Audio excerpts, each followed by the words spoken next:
Let's be honest, rejection hurts. It's one of the most challenging emotions to handle.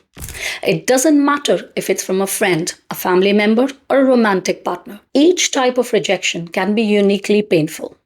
Studies show that the brain processes rejection similarly to physical pain, which is why we use words like crushed or broken-hearted to describe it. But why does rejection hurt so deeply? And more importantly, how can you move forward in a healthy way when someone you care about turns away from you?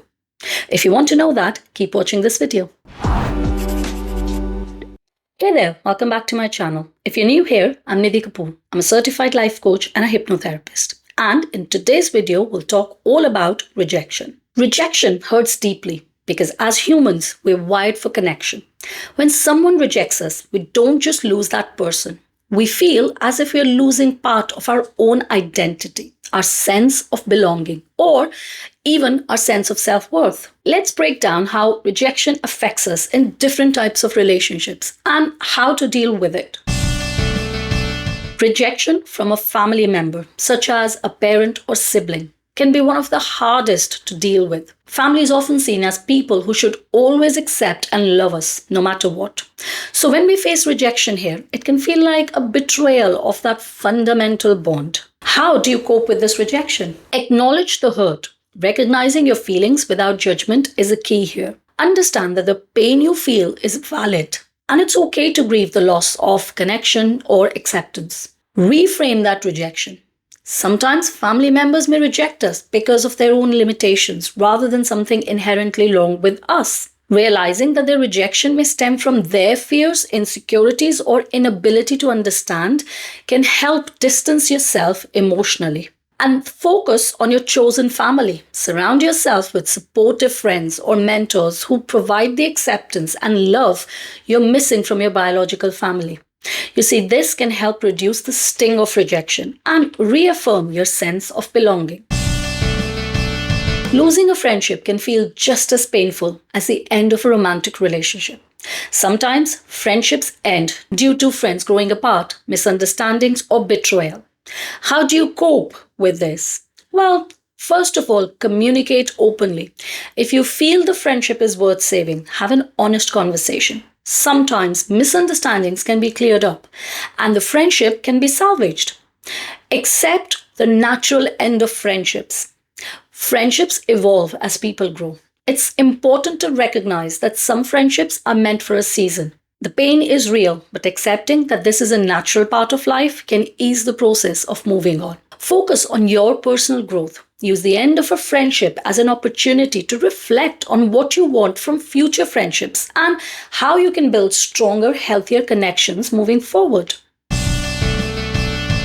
Romantic rejection is perhaps the most intensely felt form of rejection.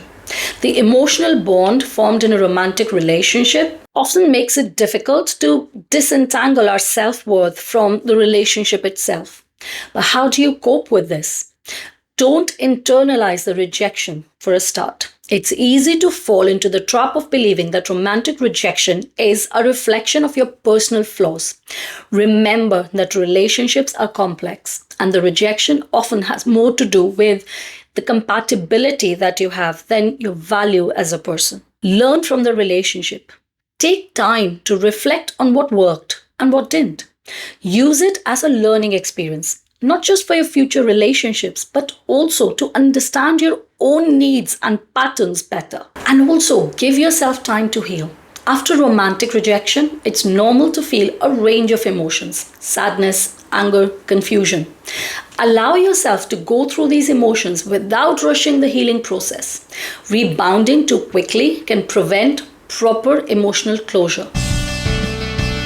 Let me share with you a story from history to prove that even great spiritual figures like the Buddha faced rejection. Before his enlightenment, Siddhartha Gautama, later known as Buddha, spent years practicing extreme self-denial with a group of 5 monks. They believed that by rejecting all physical comfort, they would achieve enlightenment. However, after years of hardship, Siddhartha realized that this path of self-punishment was not the way to true liberation. When he chose to nourish his body with food, The 5 monks rejected him, believing he had abandoned his spiritual quest.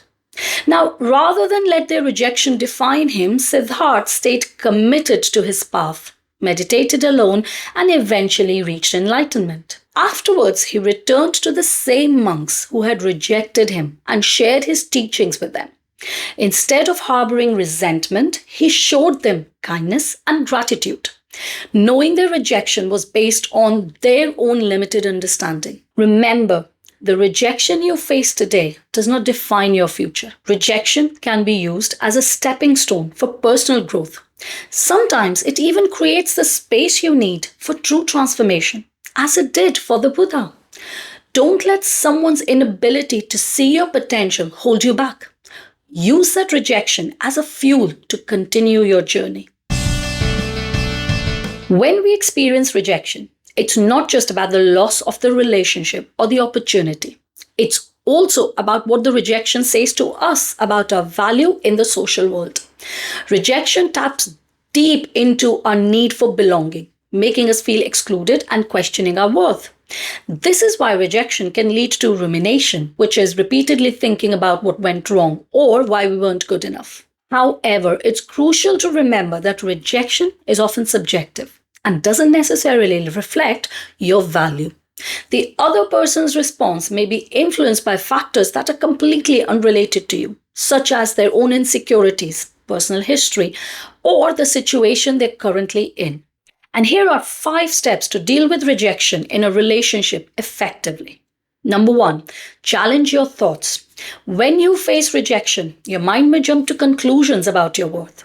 Challenge those thoughts by reminding yourself of your strengths and the positive relationships you do have. Use affirmations like, I am enough, or one rejection doesn't define my value. Number 2, take perspective.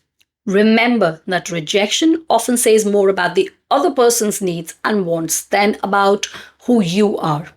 Maybe they were looking for someone with different qualities or dealing with their own unresolved issues. It doesn't mean that you're lacking.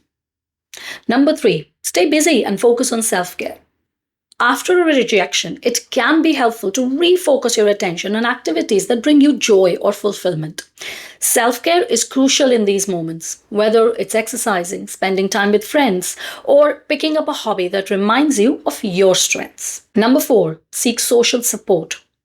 Rejection can make you feel isolated, but reconnecting with others can remind you that you're still valued and loved.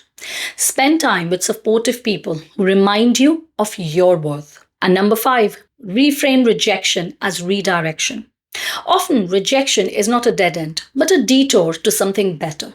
The relationship or opportunity may not have been right for you, and this setback could be clearing the path for a more fulfilling connection or experience. Rejection, though painful, can sometimes become one of the most powerful catalysts for growth.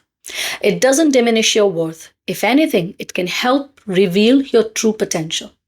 Remember, every rejection is an opportunity to learn, adapt, and become stronger. Just like the Buddha, you have the power to transform rejection into enlightenment. So next time you face rejection, remind yourself that it's not the end of your story. It's just a stepping stone to the path to something greater. Stay committed to your journey and let rejection propel you forward, not hold you back. Well, that's it for this video. If you liked it, please give it a thumbs up. And if you haven't already subscribed to my channel, please consider subscribing. I'll see you in the next one. Till then, take care.